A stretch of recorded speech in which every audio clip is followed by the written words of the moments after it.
ਸਿੱਖ ਨਜ਼ਰੀਏ ਤੋਂ ਜੇ ਗੱਲ ਕਰਨੀ ਹੋਵੇ ਤਾਂ ਮਤਲਬ ਇੱਕ ਤਾਂ ਸਿੱਖ ਨੁਕਤਾ ਨਿਗਾਹ ਜਿਹੜੀ ਆ ਉਹ ਬਿਲਕੁਲ ਸਿਧਾਂਤਕ ਤੌਰ ਦੇ ਉੱਤੇ ਇਹ ਸਿੱਖਾਂ ਦਾ ਨਜ਼ਰੀਆ ਹੈ ਕਿ ਇਸ ਤਰ੍ਹਾਂ ਦੀਆਂ ਜੰਗਾਂ ਜਿਹੜੀਆਂ ਕਿ ਆਮ ਨਾਗਰਿਕ ਜਿਹੜੇ ਸਿਵਿਲੀਅਨਸ ਨੇ ਉਹ ਜਿਹਦੇ ਚ ਅੰਡਰ ਅਟੈਕ ਆਉਂਦੇ ਆ, ਉਹ ਜੰਗਾਂ ਨਹੀਂ ਹੋਣੀਆਂ ਚਾਹੀਦੀਆਂ, ਜੰਗਾਂ ਰੁਕਣੀਆਂ ਚਾਹੀਦੀਆਂ ਨੇ। ਪਰ ਇਹ ਆ ਵੀ ਜਿਹੜੀ ਪ੍ਰੈਕਟੀਕਲ ਰਿਐਲਿਟੀ ਆ, ਇਹ ਜੰਗਾਂ ਹੋ ਵੀ ਰਹੀਆਂ ਨੇ, ਹੁੰਦੀਆਂ ਆਈਆਂ ਨੇ ਇਤਿਹਾਸ 'ਚ, ਤੇ ਅੱਗੇ ਹੋਰ ਜ਼ਿਆਦਾ ਵਧਣ ਦੀਆਂ ਸੰਭਾਵਨਾਵਾਂ ਨੇ। ਤੇ ਜਿਹੜਾ ਇਹ ਵਰਲਡ ਆਰਡਰ ਸ਼ਿਫਟ ਆ ਰਿਹਾ ਆ, ਜਿਹਦੇ 'ਚ ਇਹ ਟਕਰਾਅ ਇੱਕ ਅਸੀਂ ਕਹਿ ਸਕਦੇ ਹਾਂ ਕਿ ਕੈਟਾਲਿਸਟ ਦਾ ਕੰਮ ਕਰ ਰਹੇ ਆ। ਤੇ ਇਸ ਸਮੇਂ ਸਿੱਖ ਜਦੋਂ ਆਪਣੇ ਰਾਜ ਦੇ ਲਈ ਸੰਘਰਸ਼ ਕਰ ਰਹੇ ਆ, ਇੰਡੀਅਨ ਸਟੇਟ ਜਿਹਨੇ ਇੱਕ ਲੰਬੇ ਵਕਫੇ ਤੋਂ ਬਾਅਦ ਅਸੀਂ ਕਹਿ ਸਕਦੇ ਹਾਂ ਕਿ ਸਿੱਖਾਂ ਦੀ ਡਾਇਰੈਕਟ ਜਿਹੜੀ ਐਲੀਮੀਨੇਸ਼ਨ ਆ, ਸਿੱਧੇ ਕਤਲ ਕਰਨੇ ਆ, ਉਹ ਦੁਬਾਰਾ ਤੋਂ ਸ਼ੁਰੂ ਕਰਦੇ ਆ। ਤੇ ਰੈਫਰੈਂਡਮ ਦੀ ਕੈਂਪੇਨ ਹੋਵੇ ਜਾਂ ਫਿਰ ਪੰਜਾਬ ਦੇ ਵਿੱਚ ਸਿੱਖ ਮੂਵਮੈਂਟ ਵੱਖੋ ਵੱਖ ਰੂਪਾਂ ਦੇ ਵਿੱਚ ਖੜੀ ਹੁੰਦੀ ਸਾਨੂੰ ਨਜ਼ਰ ਆ ਰਹੀ ਆ। ਤੇ ਇਸ ਸਮੇਂ ਸਿੱਖਾਂ ਦੀ ਅਪਰੋਚ ਕੀ ਹੋਣੀ ਚਾਹੀਦੀ ਆ? ਮੈਂ ਕਲੈਕਟਿਵਨੈਸ ਦੇ ਵਿੱਚ ਇਹ ਪੁੱਛਣਾ ਚਾਹੁੰਦਾ ਕਿ ਜਿਹੜਾ ਸਿੱਖ ਫੋਰਨ ਪੋਲਿਸੀ ਅਸੀਂ ਜੇ ਕਹਿਣਾ ਹੋਵੇ ਇਹਨੂੰ, ਤਾਂ ਉਹ ਕੀ ਹੋਣੀ ਚਾਹੀਦੀ ਆ ਇਸ ਸਮੇਂ ਜਿਹੜਾ ਕ੍ਰਾਈਸਿਸ ਬਣਿਆ ਉਹਦੇ ਚ? ਦੇਖੋ, ਇਸ 'ਚ ਇੱਕ ਤਾਂ ਜੇ ਮੈਂ ਇਹ ਕਹਾਂ ਕਿ ਵਿਅਕਤੀਗਤ ਤੌਰ ਤੇ ਜਾਂ ਇੰਡੀਵਿਜੂਅਲ ਸਿੱਖ ਰਿਐਕਸ਼ਨ, ਜਿਹੜੀ ਸਿੱਖ ਪ੍ਰੋਗਰਾਮਿੰਗ ਹੈ ਲਗਭਗ 250 ਸਾਲ ਦੇ ਗੁਰੂ ਸਾਹਿਬਾਨ ਦੇ ਪਹਿਲੀ ਪਾਤਸ਼ਾਹੀ ਤੋਂ 10ਵੀਂ ਪਾਤਸ਼ਾਹੀ ਤੱਕ, ਉਹ ਸਾਰੀ ਪ੍ਰੋਗਰਾਮਿੰਗ ਚੋਂ ਔਰ ਫਿਰ 3 ਸਦੀਆਂ ਉਸ ਤੋਂ ਬਾਅਦ ਦੀ ਸਾਡੀ ਸਟਰਗਲ ਚੋਂ ਸਿੱਖ ਹਮੇਸ਼ਾ ਇੰਡੀਵਿਜੂਅਲੀ ਮੈਂ ਗੱਲ ਕਰ ਰਿਹਾ, ਉਹ ਅੰਡਰਡੌਗ ਦੇ ਨਾਲ ਖਲੋਂਦਾ ਹੈ, ਜਿਹਦੇ ਨਾਲ ਧੱਕਾ ਹੋ ਰਿਹਾ ਹੈ ਜਾਂ ਸਿੱਖ ਦੀ ਜਿਹੜੀ ਸਿੱਖ ਸੈਂਸ ਹੈ ਉਹਨੂੰ ਇਹ ਦੱਸ ਦਿੰਦੀ ਹੈ ਕਿ ਵਿਕਟਮ ਕੌਣ ਹੈ ਔਰ ਓਪਰੈਸਰ ਕੌਣ ਹੈ। ਸੋ ਇਸ ਕ੍ਰਾਈਸਿਸ ਵੇਲੇ ਵੀ ਇੱਕ ਰਿਐਕਸ਼ਨ ਤਾਂ ਉਸ ਲੈਵਲ ਤੇ ਸੀ ਇੰਡੀਵਿਜੂਅਲਸ ਦਾ। ਦੂਸਰਾ, ਸਿੱਖ ਵੀ ਡਿਫਾਇੰਟ ਨੂੰ ਜਾਂ ਜਿਹੜਾ ਜ਼ੁਲਮ ਦੇ ਖਿਲਾਫ ਲੜਦਾ ਹੈ ਜਾਂ ਖਲੋਂਦਾ ਹੈ ਜਾਂ ਆਪਣੇ ਹਿੱਤਾਂ ਲਈ ਖਲੋਂਦਾ ਹੈ, ਬਹਾਦਰੀ ਨੂੰ ਐਡਮਾਇਰ ਕਰਦਾ ਹੈ। ਇਹ ਵੀ ਸਾਡੇ ਗੁਰੂ ਸਾਹਿਬਾਨ ਨੇ, ਜੇ ਭੰਗਾਣੀ ਦੇ ਯੁੱਧ ਦੇ ਵਿੱਚ ਰਾਜਾ ਹਰੀਚੰਦ ਦੀ ਤੀਰਅੰਦਾਜ਼ੀ ਹੈ, ਉਹਨੂੰ ਵੀ 10ਵੇਂ ਪਾਤਸ਼ਾਹ ਐਡਮਾਇਰ ਕਰਦੇ ਨੇ। ਤੇ ਜ਼ਫਰਨਾਮੇ ਦੇ ਵਿੱਚ ਜਿਹੜੇ ਔਰੰਗਜ਼ੇਬ ਦੇ ਪੋਜ਼ਿਟਿਵ ਬਹਾਦਰ ਹੋਣ ਦੇ ਟ੍ਰੇਟ ਨੇ, ਉਹਨੂੰ ਵੀ ਐਡਮਾਇਰ ਕਰਦੇ ਨੇ। ਸੋ ਸੈਕੰਡ ਪਾਰਟ ਇਹ ਸੀ। ਥਰਡ, ਜਿਹੜਾ ਕਲੈਕਟਿਵ ਸਿੱਖ ਜਥੇਬੰਦੀਆਂ ਦਾ ਇਹ ਦੇਖਣਾ ਤੇ ਸੋਚਣਾ ਸੀ ਕਿ ਇਹ ਨਿਊ ਵਰਲਡ ਆਰਡਰ ਬਣ ਰਿਹਾ ਹੈ। ਲੜਾਈ 2 ਵਰਲਡ ਵਾਰਸ ਦੇ ਉਲਟ ਸਾਡੇ ਖਿੱਤੇ ਦੇ ਵਿੱਚ ਹੈ। ਨੈਕਸਟ ਸਾਡੇ ਬਾਰਡਰ ਦੇ ਨਾਲ ਈਰਾਨ ਲੱਗਦਾ ਹੈ, ਇੰਡੀਆ ਅਮਰੀਕਾ ਇਜ਼ਰਾਈਲ ਦੇ ਖੈਮੇ 'ਚ ਹੈ। ਅਸੀਂ ਜਿਹੜੀ ਹੋਪ ਬਹੁਤ ਸਾਰੀ ਕਰਦੇ ਹਾਂ ਉਹ 5 ਆਈਜ਼ ਕੰਟਰੀਜ਼ ਤੋਂ ਜਾਂ ਵੈਸਟਰਨ ਡੈਮੋਕ੍ਰੇਸੀਜ਼ ਤੋਂ ਕਰਦੇ ਹਾਂ ਕਿ ਭਾਈ ਜਿਹੜਾ ਖਾਲਿਸਤਾਨ, ਜਿਹੜਾ ਕਿ ਮਨੁੱਖੀ ਹੱਕਾਂ ਤੇ ਆਧਾਰਿਤ ਸਰਬੱਤ ਦੇ ਭਲੇ ਦੇ ਕਨਸੈਪਟ ਵਾਲਾ ਮੁਲਕ ਬਣਨਾ, ਉਹ ਜ਼ਾਹਰ ਹੈ ਕਿ ਆਈਡੀਓਲੋਜੀਕਲੀ ਉਹ ਜ਼ਿਆਦਾ ਵੈਸਟਰਨ ਨਜ਼ਰੀਏ ਦੇ ਨੇੜੇ ਜਾਂਦਾ ਹੈ। ਕਿਉਂਕਿ ਜਿੰਨੇ ਮਰਜ਼ੀ ਅਸੀਂ ਇਸਲਾਮਿਕ ਮੁਲਕਾਂ ਦੀ ਗੱਲ ਕਰੀਏ, 57 ਮੁਲਕ ਨੇ, ਹਾਲਾਂ ਜੇ ਫਲਸਤੀਨੀਆਂ ਦੇ ਹੱਕ ਦੇ ਵਿੱਚ ਵੀ ਪ੍ਰੋਟੈਸਟ ਹੋਏ ਨੇ ਯੂਰਪ ਦੇ ਵਿੱਚ ਜਾਂ ਅਮਰੀਕਾ ਦੇ ਵਿੱਚ, ਤੁਹਾਨੂੰ ਇਹ ਫਲਸਤੀਨੀ ਝੰਡੇ ਕਿਸੇ ਮੁਸਲਮਾਨ ਮੁਲਕਾਂ ਦੇ ਵਿੱਚ ਤਾਂ ਨਜ਼ਰ ਨਹੀਂ ਆਏ ਕਿ ਉਹਨਾਂ 'ਚ ਕੋਈ, ਉਹ ਤਾਂ ਉਹਨਾਂ ਨੂੰ ਵੀ ਸੁਪਰੈਸ ਕਰਦੇ ਨੇ ਜਿਹੜੇ ਉਹਨਾਂ ਦੇ ਹੱਕਾਂ ਲਈ ਗੱਲ ਕਰਦੇ ਨੇ। ਸੋ ਸਾਨੂੰ ਇਹ ਗੱਲ ਕਲੀਅਰ ਹੋਣੀ ਚਾਹੀਦੀ ਹੈ ਵੀ ਕਲੈਕਟਿਵਲੀ ਅਸੀਂ ਐਕਸਪੈਕਟ, ਹਾਂ ਪਾਕਿਸਤਾਨ ਪ੍ਰਤੀ ਸਾਡਾ ਨਜ਼ਰੀਆ ਡਿਫਰੈਂਟ ਹੈ, ਉਹਦੇ ਡਿਫਰੈਂਟ ਰੀਜ਼ਨ ਨੇ। ਇੱਕ ਤਾਂ ਉਹ ਕਸਟੋਡੀਅਨ ਨੇ ਸਾਡੇ ਗੁਰੂ ਸਾਹਿਬਾਨ ਦੇ ਪਵਿੱਤਰ ਮੱਕਾ, ਮਦੀਨਾ, ਨਨਕਾਣਾ ਸਾਹਿਬ, ਕਰਤਾਰਪੁਰ ਸਾਹਿਬ, ਇਤਿਹਾਸਕ ਗੁਰਦੁਆਰਿਆਂ ਦੇ। ਪੰਜਾਬੀ ਦੀ ਸਾਡੀ ਕਲਚਰਲ ਸਾਂਝ ਹੈ ਔਰ ਮਹਾਰਾਜਾ ਰਣਜੀਤ ਸਿੰਘ ਦੇ ਪੀਰੀਅਡ ਦੇ ਵਿੱਚ ਜਿਹੜਾ ਸਾਂਝੀ ਪੰਜਾਬੀਅਤ ਦੇ ਕਨਸੈਪਟ ਦੇ ਥੱਲੇ ਜਿਹੜੀ ਟੂਗੈਦਰਨੈਸ ਕ੍ਰੀਏਟ ਕੀਤੀ, ਉਹ ਅੱਜ ਵੀ ਜਿਹੜੀ ਹੈ ਦੋਨੋਂ ਪਾਸਿਆਂ ਦੇ ਆਪਸੀ ਮੁਹੱਬਤ ਦੇ ਵਿੱਚ ਰਿਫਲੈਕਟ ਹੁੰਦੀ ਹੈ। ਲੇਕਿਨ ਹੈਵਿੰਗ ਸੈਡ ਦੈਟ, ਅਸੀਂ ਇਹ ਸਮਝਦੇ ਹਾਂ ਵੀ ਅਲਟੀਮੇਟਲੀ ਹਰ ਮੁਲਕ ਨੇ ਆਪਣੇ ਵੈਸਟਡ ਇੰਟਰਸਟ ਦੇ ਲਿਹਾਜ਼ ਨਾਲ ਐਕਟ ਔਰ ਰਿਐਕਟ ਕਰਨਾ। ਸਾਨੂੰ ਵੀ ਇਹ ਕਲੀਅਰ ਹੋਣਾ ਚਾਹੀਦਾ ਹੈ ਕਿ ਸਾਡੀ ਪਾਲਿਸੀ ਮੇਕਿੰਗ ਕਲੈਕਟਿਵਲੀ ਆਪਣੇ ਨੈਸ਼ਨਲ ਇੰਟਰਸਟ ਦੇ ਲਿਹਾਜ਼ ਨਾਲ ਹੀ ਹੋਣੀ ਚਾਹੀਦੀ ਹੈ ਕਿ ਸਾਡੇ ਹਿੱਤ ਜਾਂ ਹੱਕ ਦੇ ਵਿੱਚ ਕੀ ਜਾਂਦਾ ਹੈ। ਹੁਣ ਇਸ ਸਾਰੇ ਚੋਂ ਜਿਹੜੇ ਲੈਸਨ ਨੇ, ਮੈਂ ਸਮਝਦਾ ਹਾਂ ਵੀ ਇੱਕ ਤਾਂ ਜਿਹੜਾ ਸਾਡੇ ਇੱਕ ਤਬਕੇ ਦੀ ਇਹ ਅਪਰੋਚ ਵੀ ਹੈ ਜਾਂ ਉਹ ਸੋਚਦੇ ਨੇ ਕਿ, ਔਰ ਮੈਨੂੰ ਯਾਦ ਹੈ 90s ਦੇ ਵਿੱਚ ਇੱਕ ਸਿੱਖ ਲੀਡਰ ਨੇ ਕਿਹਾ ਸੀ ਜੀ, ਜੇ ਅਮਰੀਕਾ ਸਾਨੂੰ ਖਾਲਿਸਤਾਨ ਬਣਾ ਦੇ ਤੇ ਅਸੀਂ ਉਸ ਨੂੰ ਫੌਜੀ ਅੱਡੇ ਦੇਾਂਗੇ, ਅਸੀਂ ਉਸ ਨੂੰ ਆਪਣਾ। ਪਰ ਮੈਂ ਦੇਖ ਰਿਹਾ ਕਿ ਵੀ ਅੱਜ ਜੋ ਵੈਸਟਰਨ ਏਸ਼ੀਆ ਜਿਨ੍ਹਾਂ ਨੇ ਅੱਡੇ ਦਿੱਤੇ, ਉਹ ਉਹਨਾਂ ਦੀ ਸਿਕਿਉਰਿਟੀ ਕਿੱਥੇ ਕਲਾਈ ਕਰਦੀ ਹੈ, ਇਹ ਵੀ ਸਾਡੇ ਸਾਹਮਣੇ ਹੈ। ਸੋ ਮੈਂ ਸਮਝਦਾ ਹਾਂ ਵੀ ਜਿਹੜਾ ਸਾਡਾ ਕੇਸ ਹੈ ਉਹ ਇਸ ਕ੍ਰਾਈਸਿਸ, ਕਿਉਂਕਿ ਇਹਦੇ 'ਚ ਕੋਈ ਸ਼ੱਕ ਨਹੀਂ ਹੈ ਕਿ ਕਿਤੇ ਨਾ ਕਿਤੇ ਈਰਾਨ ਵੀ, ਜਿੱਥੇ ਉਹਨਾਂ ਦੇ ਆਪਣੇ ਹਿੱਤ ਨੇ, ਉਹ ਵੀ ਇੱਕ ਪ੍ਰੌਕਸੀ ਵਾਰ ਰਸ਼ੀਆ ਔਰ ਚਾਈਨਾ ਦੀ, ਕਿਉਂਕਿ ਇਹ ਦੋਨੋਂ ਹੀ ਬਿਹਾਈਂਡ ਨੇ ਤਾਕਤਾਂ, ਉਹ ਲੜ ਰਹੇ। ਔਰ ਜਦੋਂ ਅਸੀਂ ਬਫਰ ਸਟੇਟ ਖਾਲਿਸਤਾਨ ਦੀ ਗੱਲ ਕਰਦੇ ਹਾਂ ਬਿਟਵੀਨ 3 ਨਿਊਕਲੀਅਰ ਪਾਵਰਸ, ਜਿਹਦੇ ਵਿੱਚ ਚਾਈਨਾ ਹੈ, ਇੰਡੀਆ ਤੇ ਪਾਕਿਸਤਾਨ ਹੈ, ਇਹ ਕੇਸ ਹੀ ਸਾਨੂੰ ਆਪਣੇ ਮੰਤਕੀ ਅੰਜਾਮ ਤੱਕ ਲਿਜਾਂਦਾ ਹੈ, ਸਾਡੇ ਕੇਸ ਨੂੰ ਮਜ਼ਬੂਤ ਕਰਦਾ ਹੈ। ਸੋ ਮੈਂ ਸਮਝਦਾ ਵੀ ਸਿੱਖਾਂ ਨੇ ਬਾਈ ਐਂਡ ਲਾਰਜ ਜਿਹੜਾ ਠੀਕ ਰੋਲ ਪਲੇ ਕੀਤਾ ਹੈ।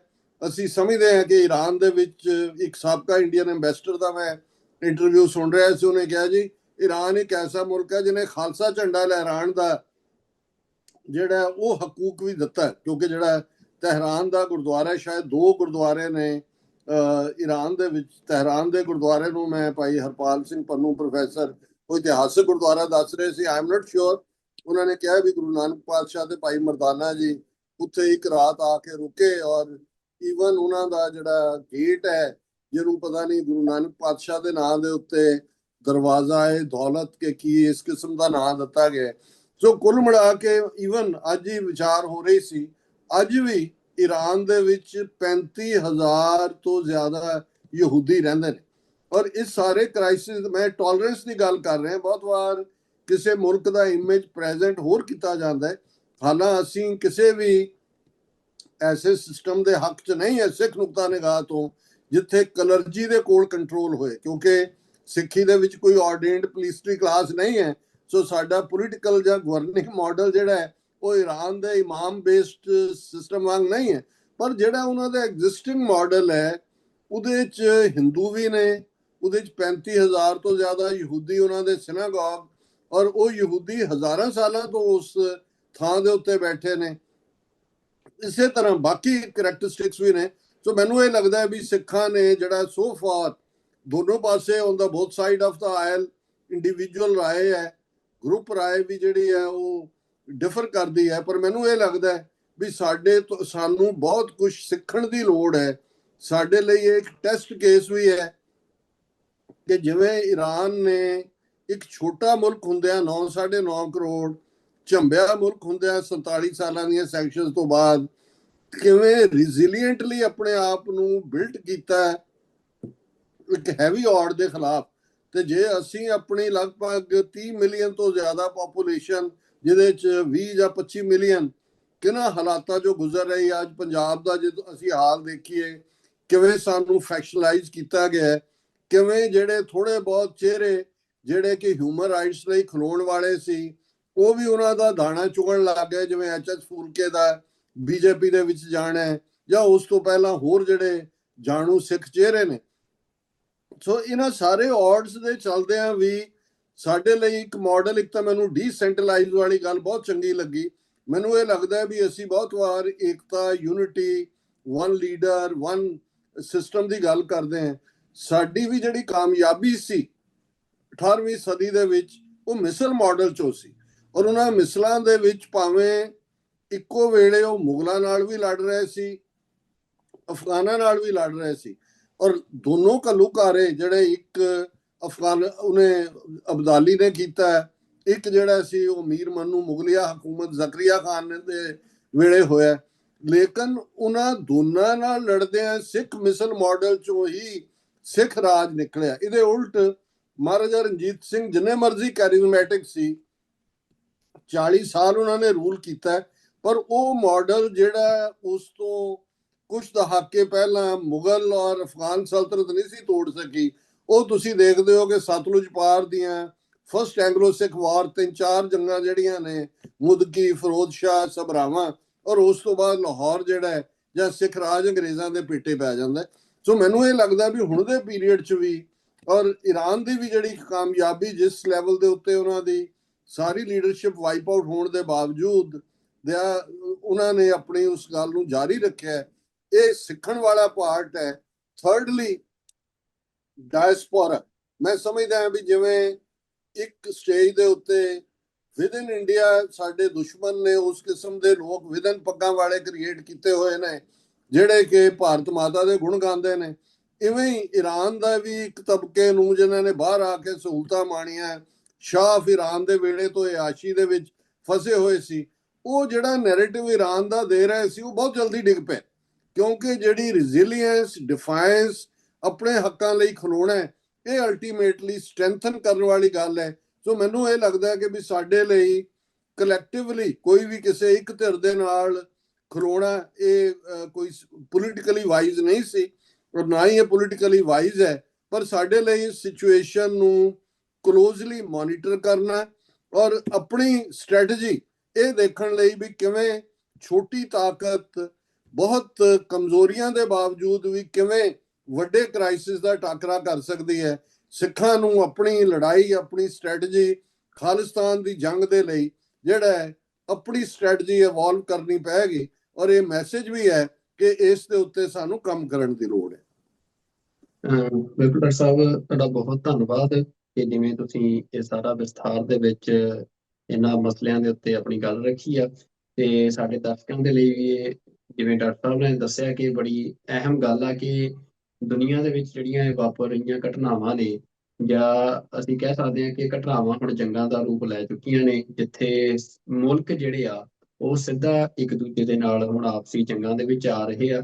ਜਿਹੜੀਆਂ ਪਹਿਲਾਂ ਅਸੀਂ ਪਿਛਲੇ ਲੰਮੇ ਸਮੇਂ ਦੇ ਵਿੱਚ ਪ੍ਰੋਕਸੀਜ਼ ਦੇ ਰਾਹੀਂ, ਨੌਨ ਸਟੇਟ ਐਕਟਰਸ ਦੇ ਰਾਹੀਂ ਜਿਹੜੇ ਟਕਰਾਅ ਦੇਖਦੇ ਰਹੇ ਆ, ਉਹ ਹੁਣ ਉਹਨਾਂ ਦਾ ਜਿਹੜਾ ਦੌਰ ਆ ਉਹ ਲੰਘਦਾ ਨਜ਼ਰ ਆ ਰਿਹਾ।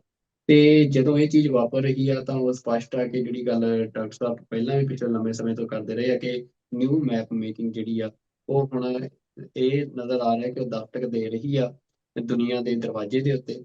ਤੇ ਇਸ ਨਿਊ ਮੈਪ ਮੇਕਿੰਗ ਦੇ ਵਿੱਚ ਇੱਕ ਧਿਰ ਦੇ ਵਾਂਗ ਕਿਵੇਂ ਰਿਸਪੌਂਸ ਦੇਣਾ ਆ ਸਿਚੁਏਸ਼ਨ ਨੂੰ, ਤੇ ਕਿਵੇਂ ਆਪਣੇ ਆਪ ਨੂੰ ਆਇਡੈਂਟੀਫਾਈ ਕਰਾਉਣਾ ਆ ਇੱਕ ਸਟੇਕ ਹੋਲਡਰ ਦੇ ਵਾਂਗ, as a nation, as a ਕੌਮ, ਤਾਂ ਇੱਕ ਸਿੱਖਾਂ ਦੇ ਲਈ ਵੱਡਾ ਸਵਾਲ ਆ। ਤਾਂ ਉਹਦੇ ਲਈ ਬੜਾ ਜ਼ਰੂਰੀ ਆ ਕਿ ਸਿੱਖ ਜਿਹੜੇ ਆ ਉਹ ਇੱਕ ਜਿਹੜੀ ਆਪਣੀ ਪੋਲੀਟੀਕਲ ਮੈਚਿਓਰਿਟੀ ਆ ਉਹਨੂੰ ਅਪਰਾਈਜ਼ ਕਰਨ, ਉਹਦੇ ਤੇ ਜਿਹੜੀ ਸਿੱਖਾਂ ਦੀ ਨਵੀਂ ਜਨਰੇਸ਼ਨ ਆ ਉਹ ਕੰਮ ਕਰੇ। ਤੇ ਸਾਡੇ ਲਈ ਜਿਹੜੀ ਚੁਣੌਤੀ ਆ ਉਹ ਇਹੀ ਆ ਕਿ ਹਮੇਸ਼ਾ ਜਿਹੜੀ ਗੱਲ ਅਸੀਂ ਕਰਦੇ ਆਏ ਆ ਕਿ ਸਿੱਖ ਉਦੋਂ ਸੋਚਦੇ ਆ ਜਦੋਂ ਪਾਣੀ ਸਿਰ ਤੋਂ ਲੰਘ ਜਾਂਦਾ ਹੈ। ਤਾਂ ਹਜੇ ਜੇ ਪਾਣੀ ਅਸੀਂ ਕਹਿ ਸਕਦੇ ਹਾਂ ਕਿ ਗੋਡਿਆਂ ਤੱਕ ਪਹੁੰਚਿਆ ਹੈ, ਤੇ ਅਸੀਂ ਅੱਜ ਜਿਹੜਾ ਤੈਰਨਾ ਉਹਦੇ ਵਿੱਚ ਸਿੱਖੀਏ ਤੇ ਆਪਣੀ ਜਿਹੜੀ ਤਿਆਰੀ ਕਰੀਏ। ਤੇ ਇਹ ਸਿੱਖਾਂ ਦੇ ਲਈ ਵੱਡਾ ਸਬਕ ਆ ਜਿਹੜੇ ਹਾਲਾਤ ਬਣੇ ਆ ਖਾਸ ਤੌਰ ਤੇ ਮਿਡਲ ਈਸਟ ਦੇ ਵਿੱਚ। ਡਾਕਟਰ ਸਾਹਿਬ, ਤੁਹਾਡਾ ਬਹੁਤ ਧੰਨਵਾਦ, ਤੇ ਨਾਲ ਹੀ ਸਾਡੇ ਨਾਲ ਜੁੜੇ ਹੋਏ ਦੁਨੀਆ ਭਰ ਦੇ ਸਾਰੇ ਦਰਸ਼ਕਾਂ ਦਾ ਵੀ ਬਹੁਤ ਧੰਨਵਾਦ। ਤੇ ਅਪੀਲ ਆ ਕਿ TV 84 ਹੱਕ ਸੱਚ ਦੀ ਆਵਾਜ਼ ਆ, ਤੇ ਸਾਡੇ ਤੇ ਜਿਹੜੀਆਂ ਪਾਬੰਦੀਆਂ ਨੇ ਉਹ ਲਗਾਤਾਰ ਲੱਗਦੀਆਂ ਰਹਿੰਦੀਆਂ ਨੇ, ਪਰ ਤੁਹਾਡੀ ਸਪੋਰਟ ਦੇ ਨਾਲ ਜਿਹੜਾ TV 84 ਆ ਉਹ ਭਾਵੇਂ YouTube ਹੋਵੇ, Facebook ਹੋਵੇ, ਜਾਂ TV 84 ਦੀਆਂ ਐਪਸ ਹੋਣ, ਵੈਬਸਾਈਟ ਹੋਵੇ, ਤੇ IPTV, ਇਹਦੇ ਰਾਹੀਂ ਅਸੀਂ ਆਪਣੀ ਗੱਲ ਜਿਹੜੀ ਆ ਉਹ ਤੁਹਾਡੇ ਤੱਕ ਲੈ ਕੇ ਆ ਰਹੇ ਹਾਂ। TV 84 ਨੂੰ ਸਪੋਰਟ ਕਰਨ ਦੇ ਲਈ ਤੁਹਾਨੂੰ ਬੇਨਤੀ ਹੈ ਕਿ ਤੁਸੀਂ TV 84 ਦੀਆਂ ਐਪਸ ਜਿਹੜੀਆਂ ਆ ਉਹ ਆਪਣੇ ਫੋਨ ਦੇ ਵਿੱਚ ਡਾਊਨਲੋਡ ਕਰ ਸਕਦੇ ਹੋ। ਆਈਫੋਨ ਆ ਚਾਹੇ ਐਂਡਰੋਇਡ ਆ, ਉਹਦੇ ਵਿੱਚ ਐਪ ਸਟੋਰ 'ਚ ਜਾ ਕੇ TV 84 ਸਰਚ ਕਰੋਗੇ ਤਾਂ ਤੁਹਾਨੂੰ ਐਪ ਨਜ਼ਰ ਆਏਗੀ, ਤੇ ਉਹਨੂੰ ਡਾਊਨਲੋਡ ਕਰਕੇ ਤੁਸੀਂ 24/7 ਜਿਹੜੀ ਲਾਈਵ ਫੀਡ ਆ ਉਹ ਵੀ ਦੇਖ ਸਕਦੇ ਹੋ, ਤੇ ਬਾਕੀ ਦੀਆਂ ਸਾਰੀਆਂ ਵੀਡੀਓਜ਼ ਤੇ ਖਬਰਾਂ ਵੀ ਤੁਸੀਂ ਉੱਥੇ ਦੇਖ ਸਕਦੇ ਹੋ। ਤੇ ਇਸ ਤੋਂ ਇਲਾਵਾ ਤੁਸੀਂ ਜਿਹੜਾ ਆਪਣਾ ਦਸਵੰਧ ਆ ਉਹ TV 84 ਨੂੰ ਦੇ ਸਕਦੇ ਹੋ।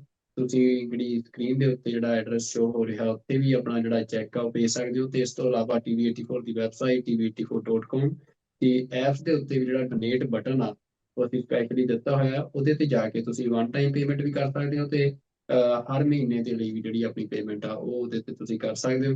ਤਾਂ ਤੁਹਾਡੀ ਸਪੋਰਟ ਦੇ ਨਾਲ ਹੀ ਜਿਹੜਾ TV 84 ਚੱਲ ਰਿਹਾ ਆ। ਤੇ ਅੱਜ ਦੇ ਪ੍ਰੋਗਰਾਮ ਦੇ ਵਿੱਚ ਫਿਲਹਾਲ ਇੰਨਾ ਹੀ। ਅਗਲੇ ਪ੍ਰੋਗਰਾਮ ਦੇ ਵਿੱਚ ਫਿਰ ਤੁਹਾਡੇ ਨਾਲ ਮੁਲਾਕਾਤ ਹੋਵੇਗੀ। ਉਦੋਂ ਤੱਕ ਰੱਬ ਰਾਖਾ ਜੀ। ਵਾਹਿਗੁਰੂ ਜੀ ਕਾ ਖਾਲਸਾ, ਵਾਹਿਗੁਰੂ ਜੀ ਕੀ ਫਤਿਹ।